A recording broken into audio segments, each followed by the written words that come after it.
Here, we try to get to at the end of the parking lot so nobody get run over in the process. I know everybody's excited, and so you're not paying attention to traffic this morning. It's good to see everybody out this morning. I have very special honor this morning to introduce two great Georgians, and so let me get to the first one first. Rosemary Green was elected in 2012 as the first female district attorney in our circuit. Prior to that, she was one of the most highly regarded prosecutors in the DA's office for many years. She has a reputation for working hard and for being tenacious in prosecuting criminals. So please welcome with me Ms. Rosemary Green, District Attorney.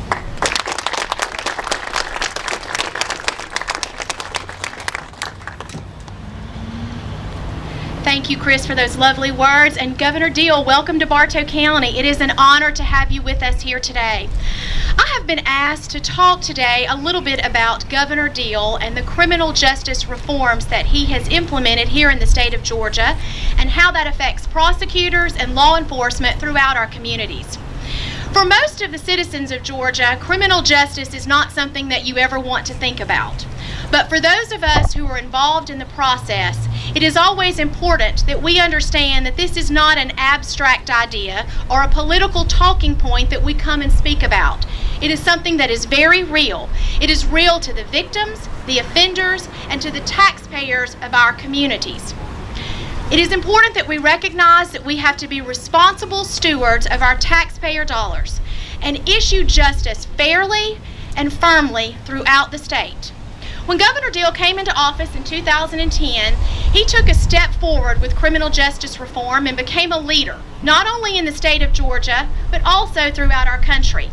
He initiated the Criminal Justice Reform Council, which was a program that began to put different people into place to study the problems that we had and the best solutions that we could in order to be able to make effective use of our dollars and to serve our citizens to the best of our ability. This committee brought together law enforcement, prosecutors, defense attorneys, Department of Justice, Department of Corrections to be able to solve problems to make sure that we were spending the money correctly and moving forward in the area of criminal justice. Governor Deal has been able to save the state of Georgia millions of dollars, moving state inmates out of our county jails, bringing that money then back to our local communities so that as prosecutors and judges and law enforcement, we have options for sentencing now. We have programs which allow us to put the people who need treatment back into place through the use of substance abuse counseling, parenting classes, family classes, and other things to be able to stop the recidivism rate. Governor Deal is a big believer in stopping that. When someone comes out of the Department of Corrections and comes back into our communities, we have to make sure that they have got the tools that they need to stop the cycle so that they are not going back and create the same problems and continue on into their life as an offender. He has provided money, he has provided resources so that we're able to have housing, education, and training for these offenders. And he is a big proponent of accountability courts. And Governor Deal, I want to say thank you for that. Here in Bartow County, we have a drug court program. Since its inception, we have served over 240 people. Currently, 66 are enrolled, and ladies and gentlemen, 100 participants in that program have been and remain drug-free. They are now out of the criminal justice system and into our community, bringing responsible people who are productive citizens. You provided an assistant district attorney this year for my office to work in the area of accountability court. They helped stop the war on drugs and stop the cycle, and for that we are greatly thankful. There's no easy solution to this. The criminal justice system is fraught with many ideas which are out of date. We have been burdened with difficulties in proceeding with the difficult economic times. But I am a strong believer that my office is moving forward, as are prosecutors throughout the state of Georgia, thanks to the tools that our state government and Governor Deal are giving us to be able to address these issues and make changes. I am blessed to serve this community that I call home, and I appreciate all the tools that you give me to make it work. Thank you so much, ladies and gentlemen.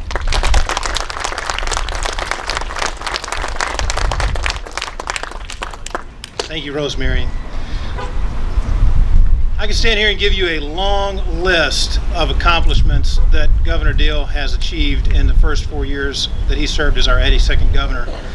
But you're going to hear a lot of that from him and from others. So I want to tell you about some things that he won't tell you about himself. Governor Nathan Deal is one of the most humble and sincere public servants you'll ever get to spend any time with. He treats people with the utmost fairness and integrity and honesty in dealing that I've ever seen. And I can tell you that I've seen him deal with people in public meetings and public interactions, and I've seen him deal with people in closed meetings and private interactions, and he is the same guy in public as he is in private. He is a cool, collected, calculated leader who is doing every day the best that can be done for Georgia. And he's going to talk about some of those accomplishments and what that has achieved, but I want to tell you, you can't get the kind of accomplishments we've achieved unless you have a leader that is full of integrity and whose word means what he says. If you don't have somebody you're working with who you can count on to do what they say they're going to do, then you can't accomplish any of the great things the governor has done. So I'm happy to be associated and supporting a man of integrity, a man of honesty, and a man of character like Governor Deal. And if you will, at this time, welcome our 82nd governor, my friend, and our governor, Nathan Deal.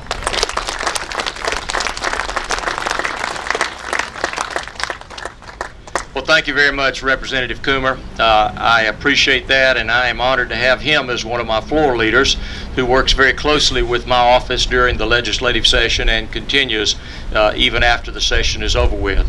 To your district attorney, Ms. Green, thank you for that very flattering and kind introduction. And thank you, young people, for being here today. I am glad that you took time to come and be with us. My wife, if you haven't met her, is Sandra Deal. She is she's a retired 6th grade middle school teacher, so she would be fit right in with most of you at the age level you are. But it's important, I think, that you see what's going on in government, and I thank you for coming. Let me use just a moment to follow up on Ms. Green's commentary about our criminal justice reform. I think it is truly one of the most amazing results that have been achieved in any form of government in a relatively short period of time. She mentioned accountability courts, and that is a very important part. It was the first leg of our criminal justice reforms. And the question was asked, why is it that we are incarcerating so many people in our state prison system who by our own definitions were classified as nonviolent? Seems to be a contradiction. So we asked that question, and what we found was that so many of them were involved in trouble because they had some form of substance abuse, either drugs, legal and illegal, as well as alcohol abuse. We knew that there were options that worked. They were called accountability courts, and we put those in place. We now have 105 accountability courts scattered throughout the state of Georgia, and I thank you for having a drug court here in your community. Let me tell you what they have done in one respect, and that's this.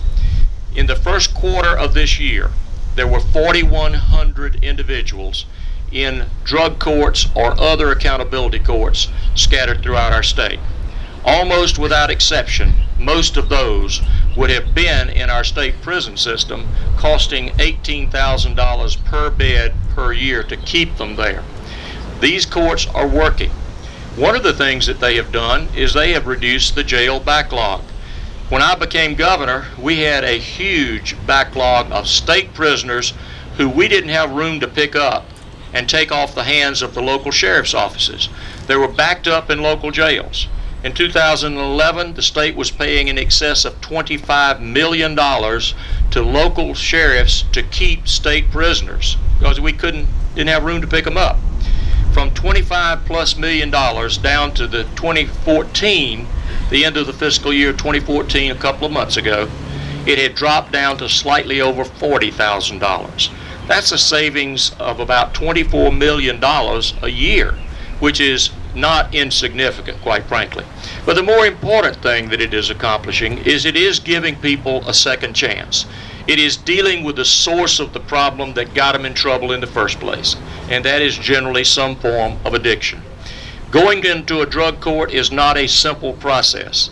Sandra and I have 4 children. Our Our only son is our oldest, and he is a drug court judge, a Superior Court judge up in the Northeastern Judicial Circuit. It is a 2-year process. They have to remain drug-free. They have to take random drug tests. They have to have a job. They have to report for counseling if it's determined they need that. Some of them will tell him, as I am sure they have told the officials in your local drug court, if I'd known it was going to be this tough, I'd have just told you to send me to prison. It is not easy, but it's not supposed to be easy. It's supposed to deal with a problem that we want you to not repeat in the future. We dealt with juveniles the second year, same sort of approach. If you think it's expensive at $18,000 a year for an adult to be in prison, try $90,000 to incarcerate a juvenile for a year, because we have to spend money on so many other different things. We use the same approach there. Grants to local communities to create local diversion programs. And here again, it is only for those that are classified as nonviolent. The third leg of the criminal justice stool was what we call transition, support, and reentry. And that is that population that is in our state prison now. Almost all of them at some point in time are going to be released back into our society. They will have either served the entire sentence that a judge gave them, or they will have been paroled by the State Pardons and Paroles Board. We were seeing that 1 out of every 3 that was being released was back in our system in 3 years or less, the proverbial revolving door. That's not keeping anybody safe, because if they're coming back, that means they've committed another crime, there have been more victims, and therefore we're not safe as a result of it. So we decided, well, what do we do about that? We took an inventory of what their education skills were, and almost 7 out of every 10 did not have a high school diploma or GED. Now, if you don't have that basic educational level, and you have a major felony on your record, and we set you loose from our prison system and say, go and sin no more, don't get in any trouble, well, it's remarkable that we don't have more than 1 out of every 3. So what we have decided we can do is we can raise their education and skill level while they're in our custody, so that when they are released, they'll have a much better chance of finding a job. If they can find a job, the likelihood of their getting in trouble again is significantly reduced. We have hired one of the better school superintendents in the state of Georgia, and he is now an assistant commissioner of the Department of Corrections, and his focus is on doing exactly that. He told me a couple of weeks ago, he said, Governor, we're going to have our first graduation ceremony within a prison. They're going to be getting a high school diplomas, and it's at the Arendale prison, which is the female prison in our state. So we're making progress. We're going to make even more progress. I don't have time to talk to you about all the implications of that, but it means that the local communities like yours are going to have to help us. Because the pattern is, if somebody is sent away by sentence from a crime that was committed in your community, when they're released, they're going to come back to your community. That's where they normally will go. So it behooves us all to try to make sure that this program of reentry works. Let me just sort of briefly say to you, first of all, thank you for taking the time to come stand in the sun today. You got a nice breeze, though. I must compliment you on that. We are in the last several weeks of this campaign. I would be greatly honored to have your vote and your support, and I would encourage you to encourage others to get out and vote. This is an important election cycle. I believe in the 4 years that you've allowed me to serve as your governor, we've come a long way. We were in the depth of a great recession that has affected our entire country when I took office. We had seen cuts have to be put in place in state government expenditures, and fortunately over these 4 years we have made a rather significant recovery. We have seen 47 out of the last 50 months, we have seen state revenue month over month from the previous year grow, and that's a good thing. This year we were able to reap the dividends of the jobs that we had created, and we were able to put more money into K through 12 education than we had done in this state in 7 years. And we trusted local school boards to spend the money wisely, and they did. They eliminated furlough days, they eliminated off time down to get it back to 180 days of instruction. Some of them even had enough money to give some of their deserving teachers pay raises. So we we think that it resulted in the kind of benefits that we all had anticipated and hoped for. But we have a long way to go. We still need to improve our K through 12 education system. We are still operating on a formula called QBE that was put in place in 1985. Governor Joe Frank Harris and Tom are very familiar with that. There he is. Are very familiar with that formula. It was the first time we really ever had a modern formula for how we pay for public education. But you know, if we were still carrying children to school today in 1985 school buses, we would all be severely criticized. First of all, the school buses wouldn't meet EPA requirements in terms of air emissions, for one thing. We need to re-examine that formula, and we have hired, once again, one of the better school superintendents in the state. He is now in the Office of Planning and Budget in the governor's office, and his focus is looking at the way we pay for public education. What adjustments do we need to make to accommodate modern needs of our systems? And we know that money alone is not the answer, because some of the systems who spend the most per child have the highest dropout rates and the lowest test scores. So we are going to be working on doing that. If you have good suggestions, I hope you will forward those to us. I think it's important that we modernize the way we fund education in our state. Well, those are a lot of things that have happened, but the most important thing that has happened is we have turned around our economy so that we can grow the economy, grow the jobs, and those jobs produce the tax revenue that we use to improve education and everything else in our state. And that job growth has been significant. We are rapidly approaching 300,000 new private sector jobs since I became governor. We rank in the top 1/3 of states in terms of job growth.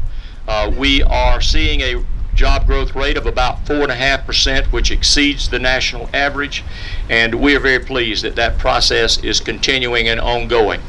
One of the things, though, that we decided we wanted to do was to emphasize manufacturing. As you know, we all used to be a part of the old textile belt, but low wages in other parts of the world caused those jobs to dry up and go away. But we could still be a manufacturing state, and we are a manufacturing state. We decided that to follow the advice of business leaders, and that was to take the sales tax off of energy that is used for manufacturing, because that's one of their major cost factors in producing a product. We have done that, and the results have been remarkable. We have seen not only large manufacturers, but small manufacturers either come to our state, or if they're here, expand in our state. And we were just here with your county commission chairman. I've been with your county commission chairman, with Steve, quite often. I have been with him on economic development trips in other parts of the world, and it's paid off for you, and I appreciate his support and his cooperation. We were here just the other day with a groundbreaking for a group called BOU International Group. How you like those abbreviations? BIG. That's pretty good. This was a company that I visited on the last economic development trip I took. We went to Israel first, and then we went to Belgium. This is a Belgium-based company. We had the groundbreaking several weeks ago, and they're going to be producing a high-quality vinyl product right here in your area. So you're seeing significant growth of manufacturers. You have been one of the real strongholds in our state that has recognized the benefit of manufacturing growth, and I compliment you on that. But you have to have a workforce in order for that manufacturing to continue to grow. We have, over the last 2 years, we have created 100% scholarships in our technical college system for skills that are needed to fill the jobs that are currently out there. And I see Paul, who is here, and I thank him for his support as a member of the General Assembly. I overlook somebody else that's not here, or that's here rather. Well, thank you, Paul. Thank you for coming. Well, what we've done is we have identified 7 areas, and it ranges from everything from welders to diesel mechanics to health technology specialists to information technology, early childhood education, practical nursing, etc. And if they pursue a degree in those programs, which already have job shortages right now, we've got jobs, just don't have the people trained for it, 100% of their cost of going to a technical school to get those certificates will be paid for through the HOPE grant. Yesterday I announced 4 other areas that I'm going to recommend to the General Assembly for their consideration next year to add to that category. Excuse me. One of them is something that we kicked off several weeks ago, and that is in computer programming. We announced that we're going to ask the State School Board and the Board of Regents to allow schools to offer computer programming as a credit course rather than simply an elective. And we believe we're going to get the approval of both of those levels of education, and that's going to be a huge and remarkable change of direction. The guy who planted the idea in my mind, he is a multimillionaire who made a lot of money off of his computer skills.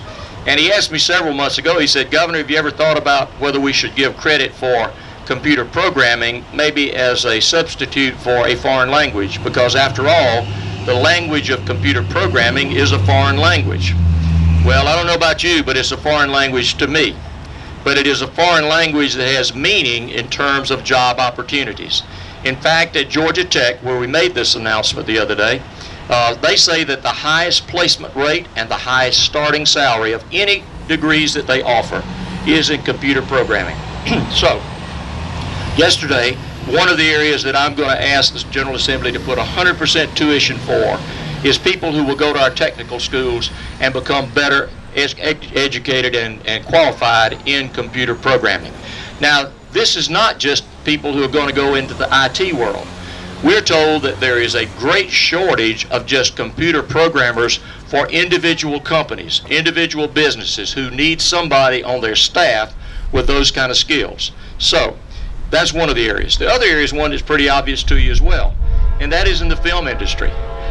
Don't know whether you saw the news this morning, but California has signed into law a law that's going to give more credits for the film industry because Georgia is eating their lunch on films.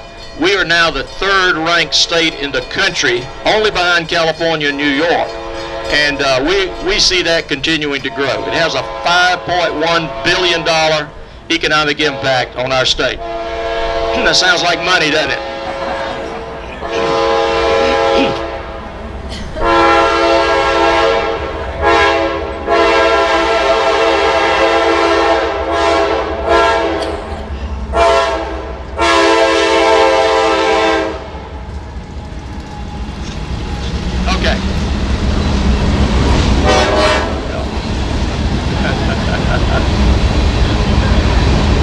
That's a long one. I'm going to try to talk over it. How about that, okay? So the film industry is one where we have a shortage of support people who will make the film industry be able to produce what they want to do. Sound crews, lighting crews, people who are able to build the sets for the movies. And that's an area that I've also recommended. The 2 other areas, one of them is an engineering assistant. These would be the kind of people who can work inside of manufacturing facilities to keep the equipment running. They don't have to be a graduate of Georgia Tech or a high-class engineering school, but if they have basic engineering skills, businesses need them and they will employ them.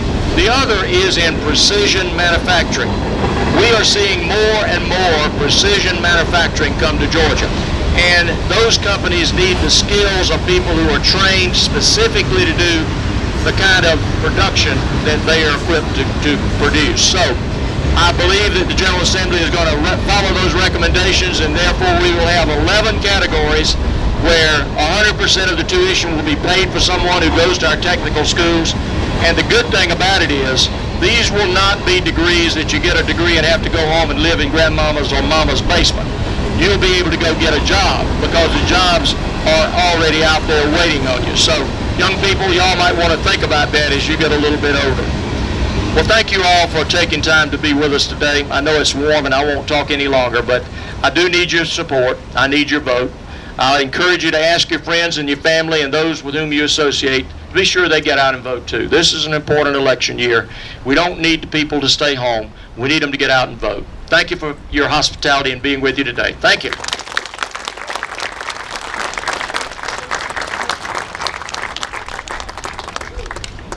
All right, thanks everybody for coming out. And wouldn't be Cartersville without a train going through in the middle of the program, right? Thanks everybody for coming out. God bless you.